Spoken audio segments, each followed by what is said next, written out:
السلام علیکم ورحمۃ اللہ وبرکاتہ۔ آج الحمد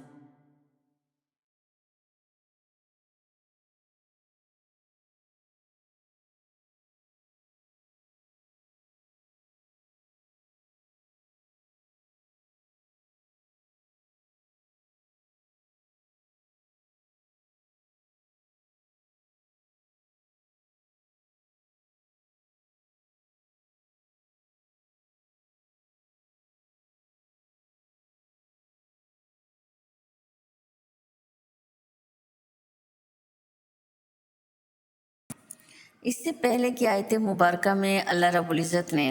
اپنی قدرت کاملہ کی نشانیاں بتائیں کہ کیا وہ لوگ جو اللہ کو اور اللہ کی ذات اور صفات میں کسی کو شریک کرتے ہیں، کیا وہ یہ نہیں دیکھتے کہ رب تو وہ رب ہے جو بنجر زمینوں کو آباد کرنے کے لیے ندی نالوں کے ذریعے پانی چلا کر وہاں لاتا ہے، اور وہ بنجر زمینیں زرخیز ہوتی ہیں اور وہاں کھیتی اگتی ہے جس میں سے وہ خود بھی کھاتے ہیں اور ان کے جانور بھی کھاتے ہیں۔ یعنی اللہ رب العزت کی ذات وہ ذات ہے جو مردہ زمین کو بھی زندہ کر دیتی ہے، اور یہ سب دیکھتے ہیں پھر بھی اللہ کی ذات اور اس کی صفات پر ایمان نہیں لاتے۔ اور کفار مکہ مسلمانوں سے یہ کہتے تھے، آپ صلی اللہ علیہ وسلم سے کہتے تھے کہ جس فتح کی تم بات کرتے ہو وہ فتح آخر کب آئے گی؟ ہمیں تو اس کے کوئی آثار نظر نہیں آتے، ہمیں تو نہیں نظر آتا کہ مومنین کو کفار پر غلبہ ہوگا، کہ ہم تو مسلمانوں کو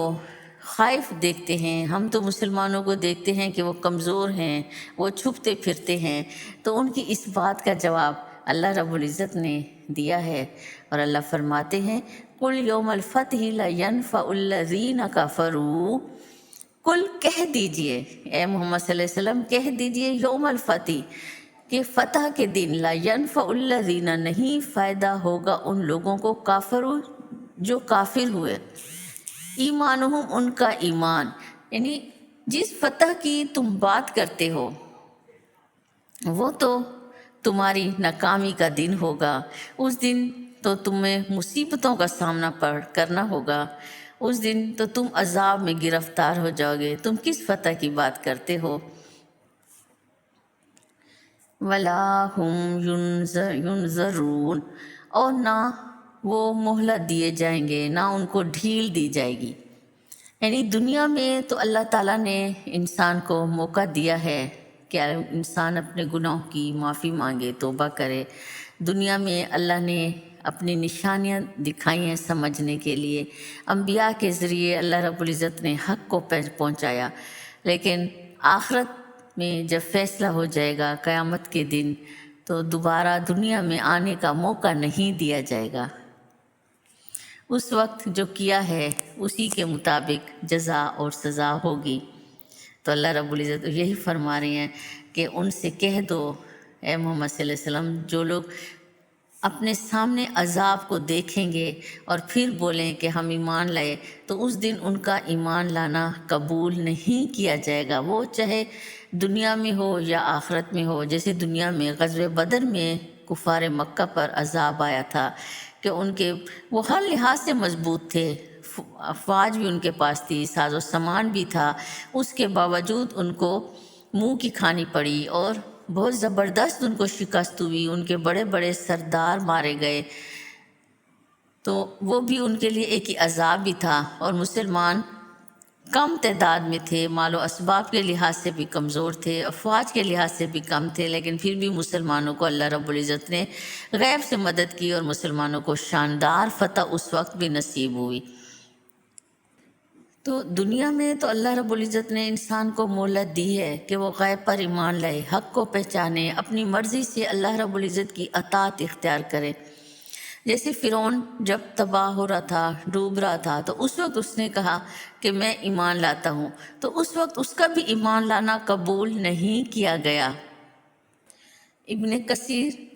فرماتے ہیں کہ جب عذاب یا قیامت سامنے آ جائے گی تو اس وقت ان کا ایمان لانا قبول نہیں ہوگا۔ اسی طرح امام قرطبی کے مطابق کہ توبہ اور ایمان کا فائدہ تو اس وقت ہے جب انسان غیب پر ایمان لائے۔ عذاب دیکھ لینے کے بعد نہیں ہے اس کا فائدہ کہ ہم عذاب کو سامنے دیکھے اور پھر بولے کہ میں ایمان لے آیا ہوں، تو اس وقت اس کا ایمان لانا اس کو کوئی فائدہ نہیں دے گا۔ مکے کے ماحول کو اس وقت دیکھیں اور سمجھنے کی کوشش کریں تو اس وقت ایمان والوں کو ہر طرح کی مخالفت کا سامنا تھا، اور وہاں کفار مکہ کو موقع مل گیا تھا باتیں بنانے کا کہ اگر یہ سچے ہوتے تو یہاں تھوڑی ہوتے۔ جیسے شعیب ابی طالب کی گھاٹی کا واقعہ کہ 3 سال تک آپ صلی اللہ علیہ وسلم اور آپ کے اہل خاندان اس میں رہے، اور 3 سال تک آپ صلی اللہ علیہ وسلم اور آپ کے خاندان والوں نے انتہائی مشکل دور وہاں گزارا تھا۔ جب قریش نے دیکھا کہ آپ صلی اللہ علیہ وسلم کی دعوت مسلسل پھیل رہی ہے اور ابو طالب بھی آپ کو حمایت کر رہے ہیں، تو انہوں نے بنی ہاشم پر سماجی اور معاشی بائیکاٹ نافذ کرنے کا فیصلہ کیا تھا، اور ایک معاہدہ کیا تھا جس کا مختصر خلاصہ کچھ اس طرح ہے کہ بنو ہاشم سے خرید و فروخت نہیں کی جائے گی، یعنی آپ صلی اللہ علیہ وسلم کے خاندان والوں سے خرید و فروخت نہیں کی جائے گی، ان سے رشتہ داری اور مشرتی تعلقات محدود کیے جائیں گے، ان کے ساتھ اس وقت تک تعاون نہیں کیا جائے گا جب تک کہ وہ آپ صلی اللہ علیہ وسلم کو قریش مکہ کے حوالے نہ کر دیں۔ تو اس کے نتیجے میں 3 سال تک آپ صلی اللہ علیہ وسلم اور آپ کے خاندان والوں نے مشکل ترین حالات وہاں گزارے، ہر طرح سے آپ کو تنگی اور مشکلوں کا سامنا تھا، کھانے کو کچھ نہیں ہوتا تھا تو بعض دفعہ آپ پتے بھی کھانے پر مجبور ہو جاتے تھے، لیکن آپ نے اور آپ کے خاندان والوں نے صبر کا مظاہرہ کیا۔ آپ صلی اللہ علیہ وسلم نے دعوت حق کا کام نہیں چھوڑا، حضرت ابو طالب نے آپ کی حمایت ترک نہیں کی، اور اہل ایمان ثابت قدم رہے، تو آخرکار قریش کے بعض لوگوں کو اس ظلم کا احساس ہوا، اور پھر انہوں نے ان کے درمیان اس معاہدے کو ختم کرنے کی کوشش کی، اور بائیکاٹ اس طرح ختم ہوا۔ تو یہ اللہ کے طریقے ہیں، وہ اپنے حساب سے انسانوں کو گزارتا ہے، کیونکہ اللہ تعالیٰ نے انسان کو اس دنیا میں آزمائش کے لیے پیدا کیا ہے، تو ہر طرح سے اللہ رب العزت انسانوں کو آزماتا ہے۔ تو یقین کی سچائی جو ہے مشکلات سے ہی پتہ چلتی ہے کہ مشکل وقت میں ایک مومن کس طرح صبر کا مظاہرہ کرتا ہے، اور پھر آگے انہی لوگوں نے جو اس وقت مصائب کا شکار تھے، مشکلوں کا شکار تھے، انہی لوگوں نے دین کو آگے پھیلایا۔ یہ بھی اللہ کی ایک حکمت تھی کہ اس وقت مسلمانوں کو مشکلات سے گزارا۔ تو اگر اس واقعے کو ہم اس آیت مبارکہ سے جوڑ کے دیکھیں تو پتہ چلتا ہے کہ دنیا میں حق کو پہچاننا ہی اصل کامیابی ہے۔ فیصلے کا وقت آ جانے کے بعد یا عذاب کو اپنے سامنے دیکھنے کے بعد کہنا کہ میں ایمان لایا یا ہم ایمان لائے، تو اس وقت ایمان کا دعویٰ کرنے کا کوئی بھی فائدہ نہیں ہوگا۔ حق کا پیغام دینے والوں کو مخالفت کے باوجود صبر اور استقامت سے کام لینا چاہیے۔ اس صورت کی بہت خوبصورت سب سے آخری آیت جس میں اللہ رب العزت اپنے حبیب صلی اللہ علیہ وسلم کو تسلی دے رہے ہیں، اور اللہ رب العزت فرما رہے ہیں فَأَعْرِضْ عَنْهُمْ، پس منہ پھیر لے ان سے، تو ان سے منہ پھیر لے، یعنی آپ صلی اللہ علیہ وسلم کو تسلی دے رہے ہیں کہ جو حق کو نہیں مان رہے، جو اپنی ضد پر قائم ہیں، آپ کو پریشان ہونے کی ضرورت نہیں ہے۔ فَأَعْرِضْ عَنْهُمْ، منہ پھیر لینے سے یہاں مراد یہ ہے کہ آپ ان کی ضد اور سے دل برداشتہ نہ ہوں، آپ ان کی مخالفت سے دل برداشتہ نہ ہوں، آپ کو اپنا کام کرتے رہنا ہے، ان کی ہٹ درمی کو اپنی راہ کی رکاوٹ نہیں بننے دینا۔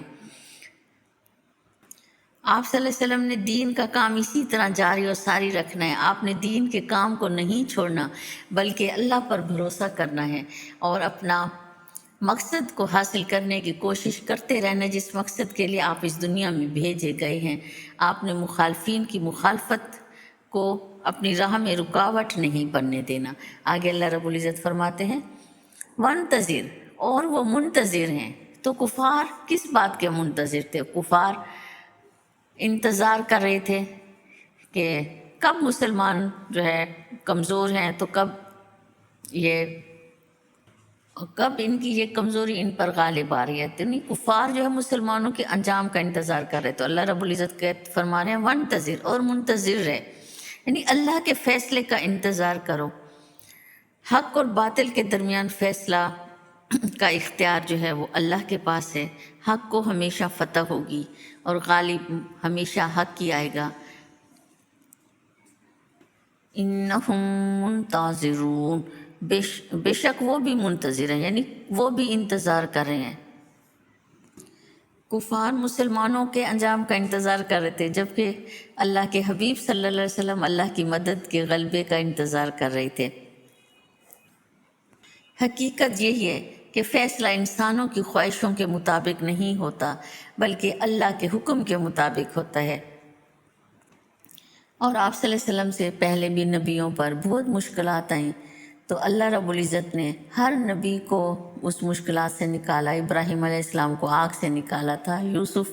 علیہ السلام کو جیل سے نکالا تھا، موسیٰ علیہ السلام کو بچایا تھا۔ تو اللہ رب العزت جو ہے وہ محمد صلی اللہ علیہ وسلم اور محمد صلی اللہ علیہ وسلم کی امت پر بھی اپنا رحم کریں گے، اور ان کفار مکہ کے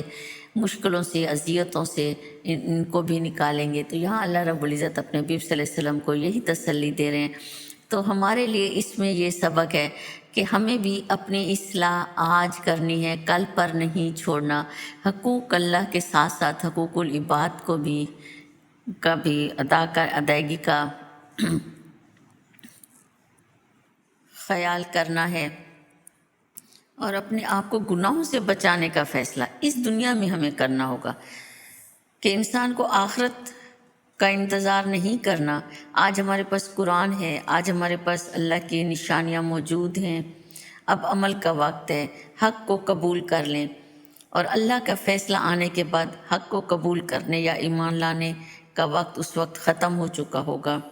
تو اللہ نے نیکی کا جو بھی موقع دیا ہے اس کو نہ گنوائیں، قرآن کی تعلیمات کو حاصل کریں اور پھر اس پر عمل کرنے کی بھی کوشش کریں۔ کوئی بھی گناہ سرزد ہو جائے، چھوٹا گناہ ہو یا بڑا گناہ، غلطی سے بھی ہو جائے یا ارادتاً ہو جائے یا غیر ارادتاً ہو جائے، انسان ہے، خطا کا پتلا ہے، انسان سے خطا ہو جاتی ہے اور اس کا احساس ہو جائے تو فوراً اپنی اصلاح کریں، اللہ سے توبہ کریں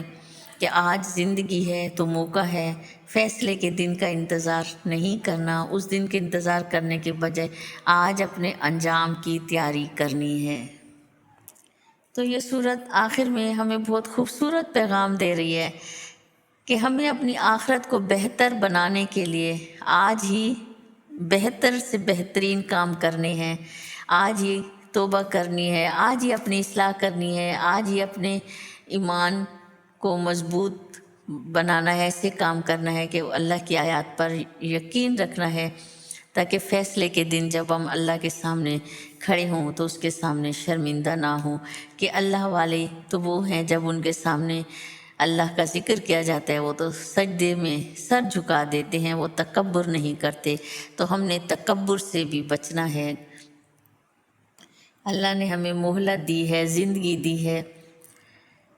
تو حق کو قبول کر لیں۔ جب اللہ کا فیصلہ سامنے آ جائے گا تو پھر ایمان لانے کا وقت باقی نہیں رہے گا، پھر صرف پچھتاوا ہوگا۔ تو اللہ رب العزت ہم سب کو اس پچھتاوے سے محفوظ فرمائے۔ وآخر دعوانا ان الحمد للہ رب العالمین۔ سبحانک اللہم وبحمدک اشہد ان لا الہ الا انت استغفرک واتوب الیک۔